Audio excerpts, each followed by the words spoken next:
Good morning, and welcome to my corner of the multiverse. This is the Salty Goddess Podcast. I am Margaret Perry.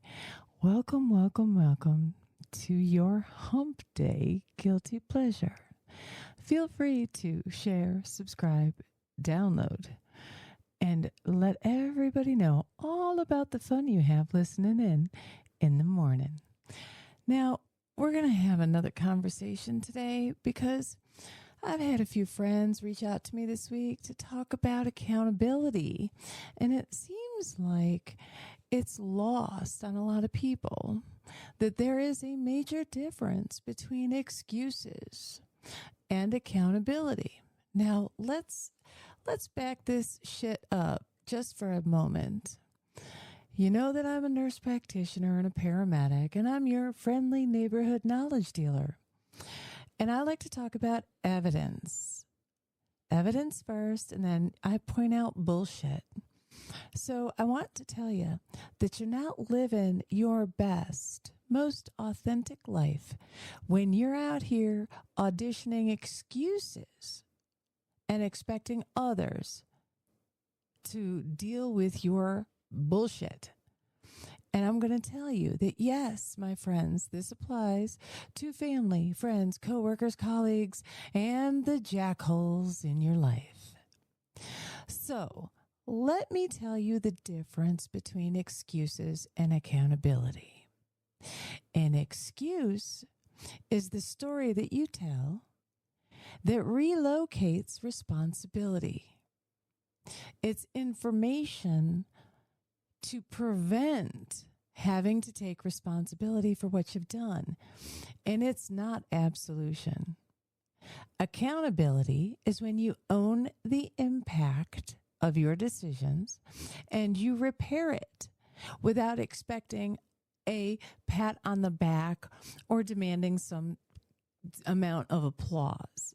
So, excuses look for exits, meaning you're not going to stay to share the responsibility. Accountability looks for tools. So here's an example. You blew a deadline and you say to your boss, well, I was overwhelmed. And what? Okay, so what if you were overwhelmed? You think you could have shared that with someone so we could have stepped in so we didn't blow the team deadline? Okay, but accountability is, I missed the deadline. I'm going to rebuild the template. I'm going to finish the part that I was supposed to do today. Okay, so when you're a grown up and you're not a jackhole, you make repairs. When you are irresponsible and you are immature, you make excuses and reasons. That's childlike behavior. Okay, so what is real? An apology, a real apology. There's actually an anatomy to a real apology, believe it or not. And since I happen to be a knowledge dealer and anatomy and physiology is something I'm really good at, given that I'm, in the medical field and all that, let's talk about the anatomy of a real, sincere apology. You name the harm and the impact that harm has caused. You own it cleanly. You state the fix. What your plan is to repair that damage and release the outcome. Okay? An apology that then expects access isn't an apology. That's a negotiation. So when you say that you're sorry and then you want someone to give you another chance to fuck it up again, and that's the only way they're going to get the apology, friend, that's not how it works. That's not an apology. It's a negotiation. It's you holding something hostage. Screw that shit. Grow up. Name the harm. My missing the deadline means the entire team looks inept. It's my fault. That's owning it. I will fix this by staying late, getting it done so that the team can, re-achieve their level of respect within the work community.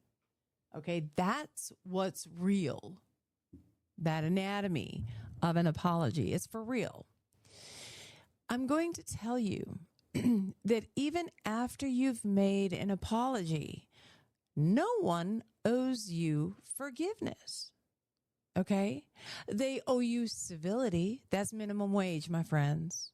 Okay? Trust is a contract. I can be civil in a room with you. I can be civil with you in the break room. That doesn't mean I'm about to hand over to you the key to my desk, the key to my office, or the key to my house. Civility is a hallway. Intimacy is a room, or trust is a room. And I got news for you. If you have failed, okay, you're not entitled to both of those things. You'll get civility until you've earned that trust back. All right? It's that plain, it's that simple. There's boundaries, standards, and expectations, and I have news for you. Standards and boundaries. Okay, boundaries, that is, not a performance. You know whether or not someone behaves in a manner in which you wish to associate yourself with. When they don't behave in that manner, it doesn't work for you, but you don't have to announce that shit. Just walk away. They don't belong in your Goldilocks zone, okay? That's it. It's plain and simple. And there's no reason for you to discuss that. Your standards are your silent code. They don't need a microphone. You don't have to tell people what your standards are. People will know your standards and boundaries by watching your behavior and by watching what you allow around you. Okay? Rules are for control. Those are for children. We set rules and guidelines for our children, or, in an office setting or in a school setting when you actually have to have this leadership role, okay, and keep everybody according to a specific, set of rules. Everybody's got to punch in by 8 a.m. Everybody punches out by 4 p.m. You don't punch out more than 3 minutes early. You don't punch in more than 3 minutes late, or you're going to get written up. Those are rules, okay? That's different. Those need to be known. And those expectations must be spoken, and they must be spoken clearly and specifically. And I promise you, my friends, when you have expectations, if you make those expectations known, when you are a leader, when you are a parent, when you are an educator in a classroom, they will rise to meet them. And I'm not telling you this because I'm some know-it-all. I promise you, believe it or not, my daddy told me that a long, long time ago. He's been gone from this earth for over 35 years. Okay? And he told me that well before he died. You lay out those expectations, they will rise to meet them. But if those expectations are not clear and concise, they're not going to know that that's what your expectations are. Expectations are laid out when there is a situation or a relationship of authority. Standards and boundaries are different. I've been hearing people say, my girlfriend told me I don't do XYZ. I'm a high-class lady. I do. Friend, if you got to talk about it, you ain't it. All right? Your high class, your culture, your way of doing things, your high power, your high energy, trust me, they'll know it just by being around you. You don't need to broadcast it like it's a Coors Light commercial. You understand what I'm saying? It's unnecessary. All right? And being civil to someone, that's not giving them access. Your standards don't require speeches, and your boundaries don't require a T-shirt with a bullet point, okay? A bullet pointed list. Now let's talk about civility. Some people don't seem to have an understanding of what civility is and why it's required. It is part of a social construct because you're not going to like every single person that you come across, but there will be times you're going to have to be civil to people. All right? What is civility without access? Civility without access? A family example would be saying hello at a gathering or a function, but not necessarily sitting at the same table with them to break bread or giving them, the code to your front door. Friends, thank you for the apology. Thank you for the invitation to brunch, but my calendar's full. And when you're at work, good morning, updates, go in the tracker by 2 p.m., polite, okay, but firm. Hello, but no. That's how this works. All right. Individuals who apologize and their apology is hollow and their behavior continues, you just walk away. They definitely don't belong in the Goldilocks zone. They belong in the outer ring, where the gas giants are, okay? Where it's so cold, you're frozen. It's that simple. You still have to be polite and civil at a funeral, at a wedding, at a christening, at a birthday party, okay? But that doesn't mean that you need to share with them your goals, your future, and anything personal about yourself. And anybody who can't be civil at a public function or a family function or, the annual pig roast for the company, jackhole right off the bat.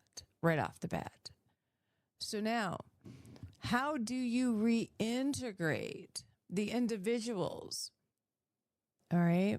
There's literally like a checklist, really. It's a process. They have to have consistent behavior, okay? Ownership of their behavior. Do they have aligned standards with what yours are? And they shouldn't be applying any amount of pressure for you to reintegrate them and allow them into that personal access area that you have. That's untenable. It's just not going to happen. All right. An apology doesn't just give somebody, automatic access. I don't buy that shit. You can say you're sorry all damn day long. It doesn't mean you're really sorry. And it doesn't mean you're not going to have the same damn behavior that you had 2 days ago, a week ago, a month ago. And you want to offer up all kinds of excuses for why, as a grown-ass adult, you behaved in that manner. I got real good news for you. When I'm having a bad day, I don't take it out on other people and then expect them to not accept the same situation going on later, or that they're going to see the same situation. I'll give you an example. I walk in the door and kick the dog because I had a shitty day at work. Do you think that my dog is going to expect that I'm going to kick him the next day when I come in the door? You better believe he is. You better believe it. And he's going to take action to move away from me when I walk through that door, because that was my behavior.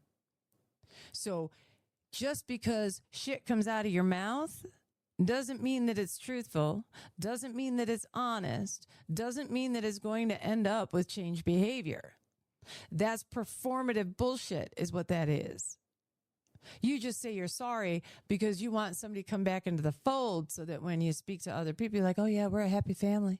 Oh yeah, my daughter loves me. Oh yeah, my sister loves me. Oh, my son is great, blah, blah, blah.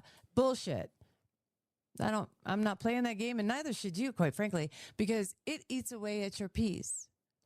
Civility doesn't eat away at your peace. Trust me, I can attend a wedding with you in the same room. I promise. I'm not going to dig out your eyeballs or nothing like that. I promise. Because I'm a grown-ass woman and my daddy taught me better. When people try to rush back into that access, trust me when I tell you, their apology was performative. And you don't have to accept that. They're not really ready for the change that's necessary for a healthy relationship.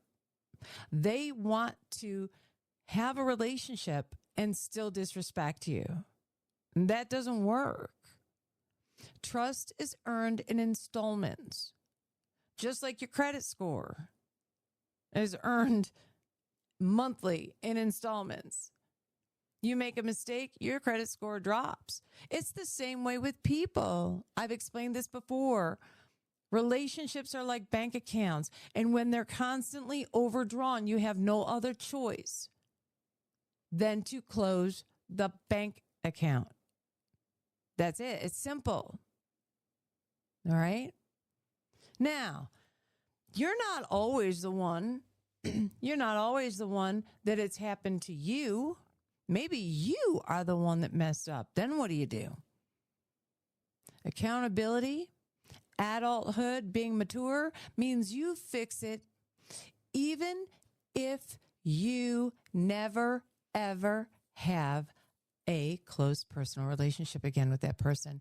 Name the harm, change the process, accept their boundaries as tuition for the lesson that you've just learned, and grow from it. All right? Even if they never come back, but especially then when they never come back, because it should teach you that you went just a little bit too far in your bullshit. Okay? And I'll tell you, everybody makes mistakes. Everyone should be given the opportunity to apologize for their mistakes and take accountability.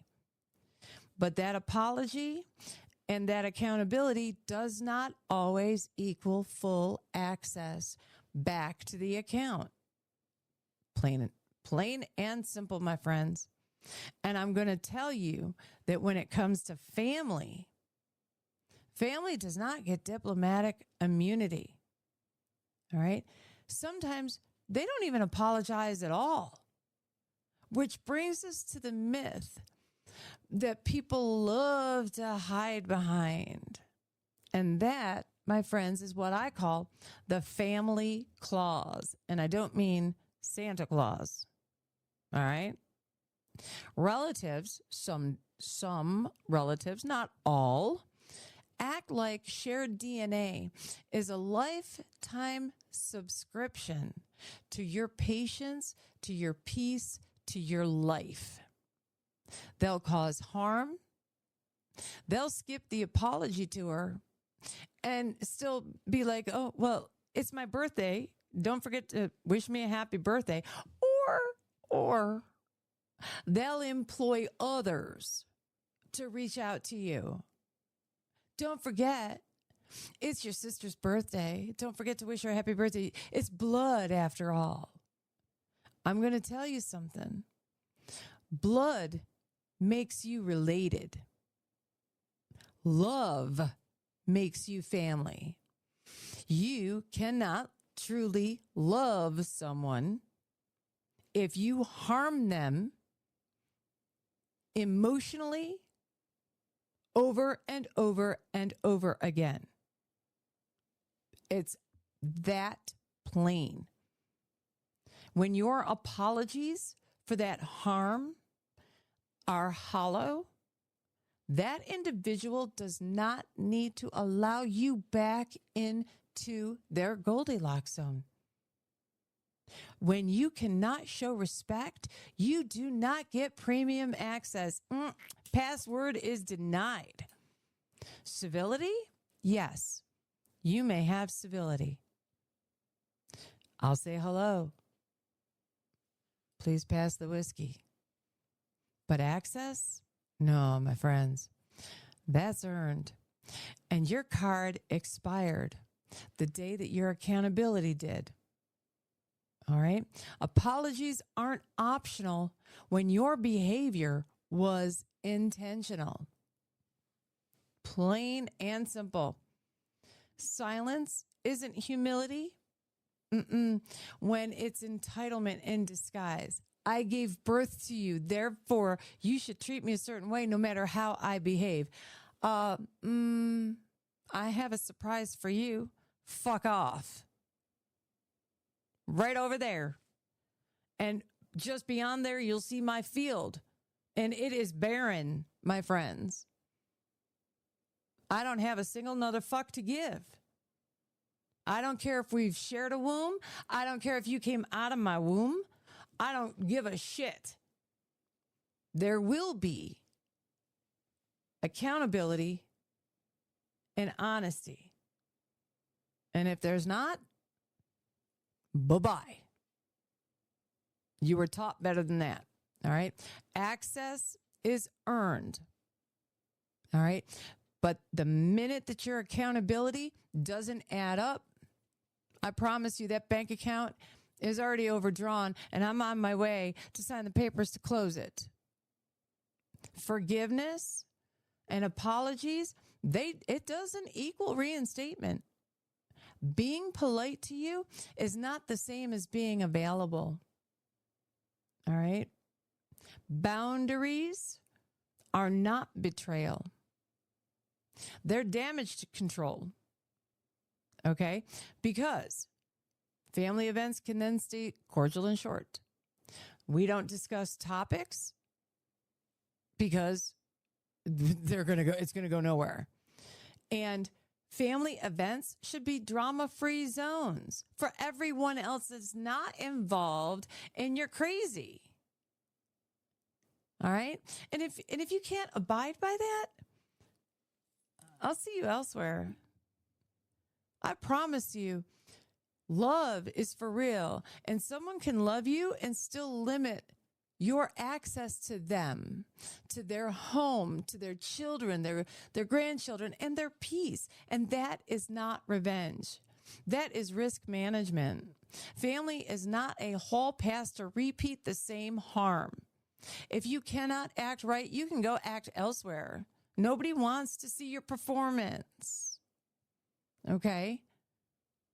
And if you think that being an unrepentant person means that people, have to get permission to step away from you, what makes you think that just because you gave birth to someone that you can just treat them any old way that you like and they're going to keep coming back for you to smack them some more? Nobody here is going to do that.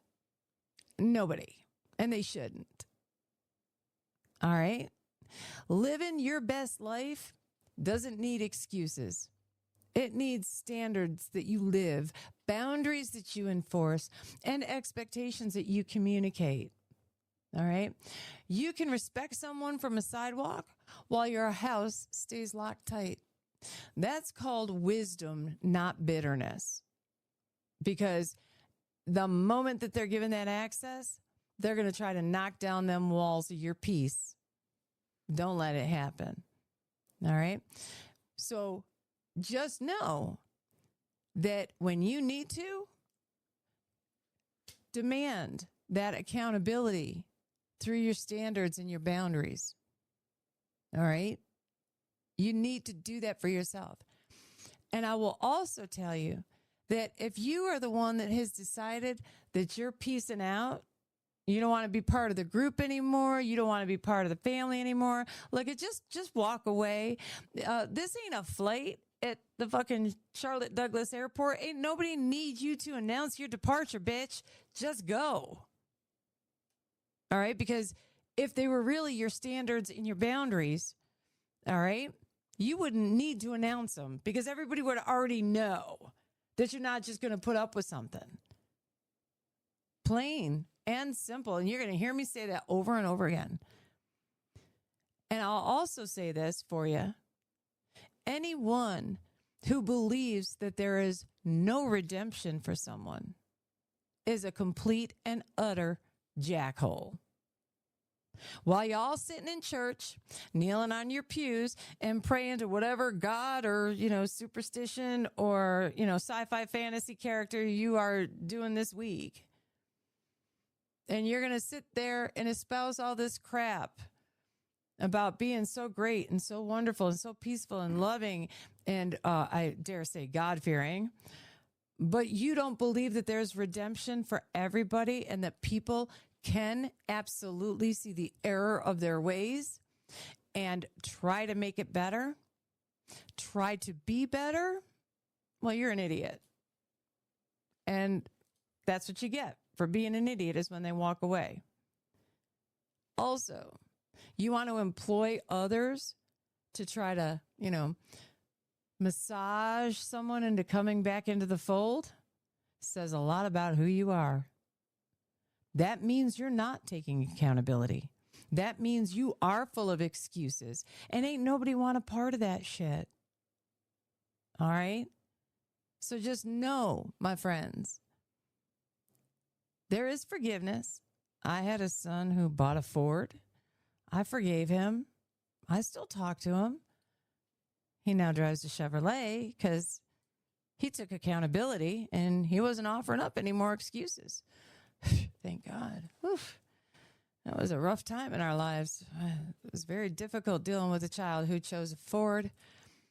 And everybody knew he had poor judgment. It was really, really difficult. But you get the idea. There is redemption for people. Does that mean it's redemption on day one? No. That redemption comes in installments. There has to be proof. All right? Make pretend I'm a lender. Make pretend you're a lender. Somebody didn't repay a debt properly. You're going to turn around and hand them $5,000? No, you're not. You're not. And I get that. It takes time. But if you never give that person the ability to show you and to be consistent, then you weren't ready to accept the apology to begin with. You weren't ready to see the redemption in that individual. All right?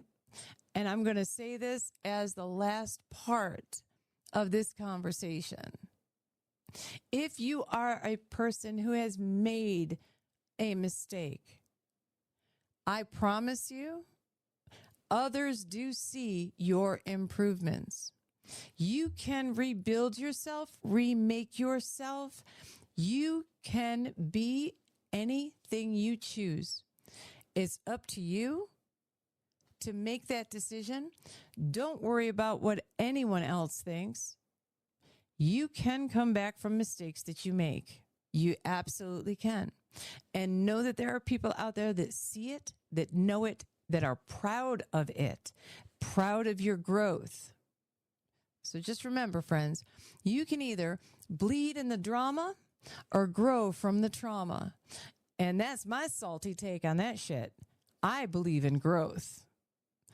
No growth, there's only death and rot. And that shit stinks. So, excuses look for exits. Accountability looks for tools. Don't forget that. Being polite isn't the same as being available. And family isn't a hall pass to repeat the same harms over and over and over again. Grow for yourself and no one else. Don't forget that. Now, I think I've been salty enough this week. All right. It's been one of those weeks. All right. So kindly share, follow, download, subscribe. Let everybody know that you enjoy listening to this salty bitch every once in a while, okay? Not every single one of these episodes is for everybody, and that's all right, because I'm not everybody's double shot of whiskey, always. But every once in a while, it goes down nice and smooth.